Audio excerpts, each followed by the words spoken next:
Hello दोस्तों, आप सभी का ओगीपुर क्लासेस में स्वागत है। आज की इस वीडियो में कक्षा 9 की अर्धवार्षिक परीक्षा हिंदी के पेपर को हल करने वाले हैं, जिसका कोड है GM2।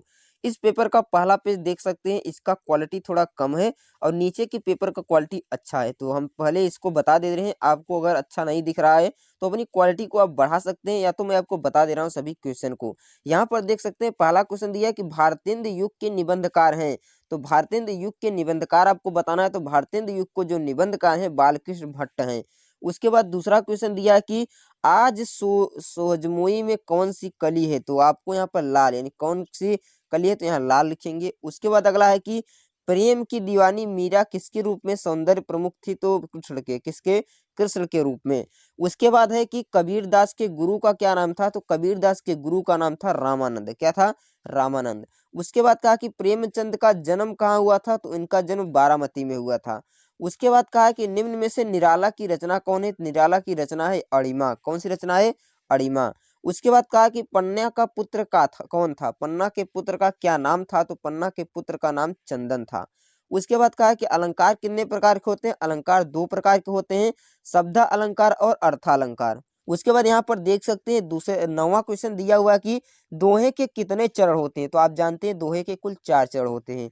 उसके बाद नेक्स्ट क्वेश्चन दिया कि संयोग और वियोग किस रस का रूप होता है। संयोग और वियोग जो होता है श्रृंगार रस का रूप होता है। श्रृंगार रस का आपको स्थायी भाव पूछे तो रति होता है। क्या होता है? रति होता है। वीर रस का स्थायी भाव पूछे तो आपका उत्साह होता है। करुण रस का स्थायी भाव पूछे तो शोक होता है। और हास्य रस का स्थायी भाव पूछे तो हास होता है। उसके बाद नेक्स्ट क्वेश्चन दिया कि ईख का तत्सम क्या होगा। तो ईख का जो तत्सम होता है चक्षु होता है। क्या होता है? इच्छु होता है। ईख का तत्सम इच्छु होता है।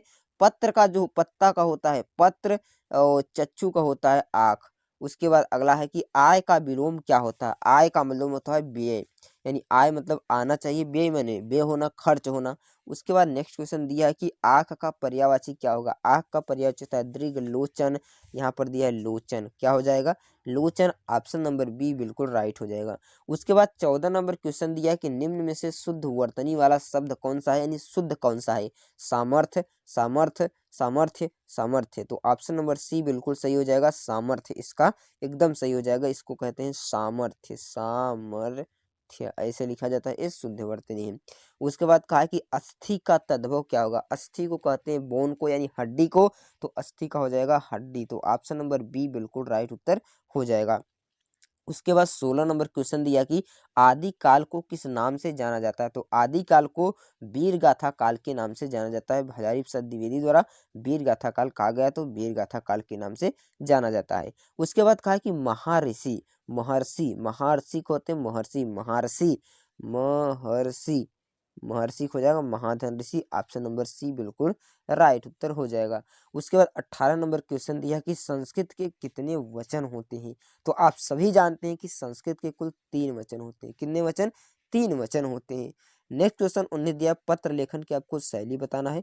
उसके बाद 20 नंबर क्वेश्चन दिया कि प्रेमचंद की रचना का नाम बताइए। तो स्कंदगुप्त नहीं है, शकुंतला नहीं है, साहित्य लोचन नहीं है, तो बी सही है। सेवा सदन जो है प्रेमचंद की रचना है। उसके बाद अगला खंड है जो कि वर्णात्मक प्रश्न है। वर्णात्मक प्रश्न में पहला क्वेश्चन दिया है कि निम्नलिखित गद्यांश पर आधारित प्रश्नों का उत्तर देना है। कहा कि वहीं हरा भरा मैदान था, वहीं सुनहरी चांदनी, एक नीच शब्द संगीत की भांति प्रकृति प्रकृति पर छाई हुई थी, वही मित्र समाज था, वही मनोरंजन का समान थे, मगर जहाँ हास्य की ध्वनि थी वहाँ अब करुण क्रंदन और अश्रु का प्रवाह था।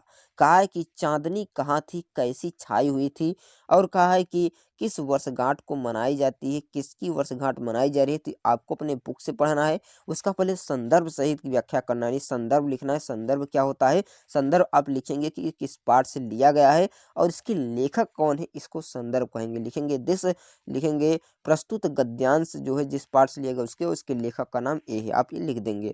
उसके बाद यहाँ पर दिया है प्रश्नों का उत्तर आपको दिया है कि जो रहीम उत्तम प्रकृति का कर सकत कुसंग, चंदन विष व्यापत नहीं लूटत रहत भुजंग। इसका भी संदर्भ सहित आपको व्याख्या करना है। उसके बाद यहाँ पर दिया है कि निम्नलिखित संस्कृत दिया है। क्या दिया है? संस्कृत दिया है, आपको इसका अनुवाद करना है। कहा है कि श्री कृष्णस्य जन्मस्य भाद्रपदमस्य श्री कृष्णम अष्टमाम तिथो मथुरायाम अभवत, मध्यरात्रि यद्वाम उत्पन्न जाति तदाव आकाशे घटोत्कच मेघा मूसलाधारा वर्षा अत्कुरुम, यानी इसको पढ़ना है और आपका इसका संदर्भ सहित आपको हिंदी में अनुवाद करना है। अथवा आप इसका कर सकते हैं, रक्षति स्वस्थ धर्मस्य स्वजनस्य च रचितः देवद्वाद वचो धनुर्धम च निष्ठान, इनमें से आपको हल करना है। उसके बाद कहा है कि दीपदान एकांकी का कथा अपने शब्दों में लिख लेना है, अथवा आप दीपदान की एकांकी के आधार पर पन्ना का चरित्र चित्रण आपको करना है। उसके बाद कहा है कि निम्नलिखित लेखकों में से किसी एक का जीवन परिचय लिख देना है। यहाँ पर जीवन परिचय दिया किनका किनका, प्रेमचंद, काका कालेकर, महादेवी वर्मा, तीनों में से एक को आपको इनका जीवन परिचय लिख लेना है। उसके बाद कवि का दिया है जयशंकर प्रसाद, कबीर दास, मैथिली शरण गुप्त, तीनों में से एक का लिखना है। आपको 8 नंबर केवल जीवन परिचय से मिल जाएगा। उसके बाद 26 नंबर क्वेश्चन दिया है कि अपनी पाठ्य पुस्तक से कंठस्थ किया हुआ कोई श्लोक लिखना है, वो भी संस्कृत में लिखना है, हिंदी में नहीं बल्कि संस्कृत में, क्योंकि श्लोक संस्कृत में होता है। उसके बाद आपको इन प्रश्नों को हल करना है। लोक कियंत शांति स्थिर रामकृष्ण महान संदेशम किम, इनको आपको क्या करना है, हल करना है। यहाँ पर दिया 2 प्रश्न का हल करना है 3 में से। उसके बाद यहाँ पर संस्कृत में आपको अनुवाद किया करना है। माता पिता का आदर करो, यहाँ पर गेंद खेलते हैं, माधव स्कूल जाता है। उसके बाद शुल्क माफी के लिए प्रधानाचार्य को पत्र लिखिए, अथवा अस्वस्थ होने के कारण एक दिन अवकाश है तो प्रार्थना पत्र लिखिए। प्रार्थना पत्र का वीडियो हमने अपलोड कर दिया है, आप जाकर वहां से वीडियो में देख सकते हैं। उसके बाद नेक्स्ट क्वेश्चन दिया है कि निम्नलिखित मुहावरे का आपको अर्थ बताना है। ऊँट के मुंह में जीरा, ऊँट के मुंह में जीरा का मतलब होता है अधिक खाने वाले को कम देना। अधिक खाने वाले को क्या होता है, कम देना। जले पर नमक छिड़कना, यानी किसी को जलाना, यानी किसी को ईर्ष्या से जलाना। एक अनार 100 बीमार, यानी एक अनार 100 बीमार मतलब एक कमाने वाले 100 खाने वाले होते हैं।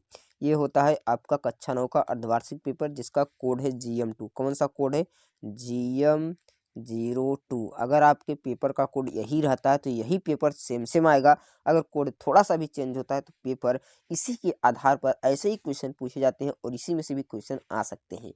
इसलिए आप इस वीडियो को पूरा देखकर इस पेपर को पूरा हल करके जाइएगा, तभी आपको फायदा होगा। आई होप फ्रेंड ये वीडियो आपको पसंद आई होगी। अगर वीडियो पसंद आए तो वीडियो को लाइक कर दीजिएगा और अपने दोस्तों के साथ भी शेयर कीजिएगा। अब मैं मिलता हूँ नेक्स्ट वीडियो में, तब तक के लिए गुड बाय।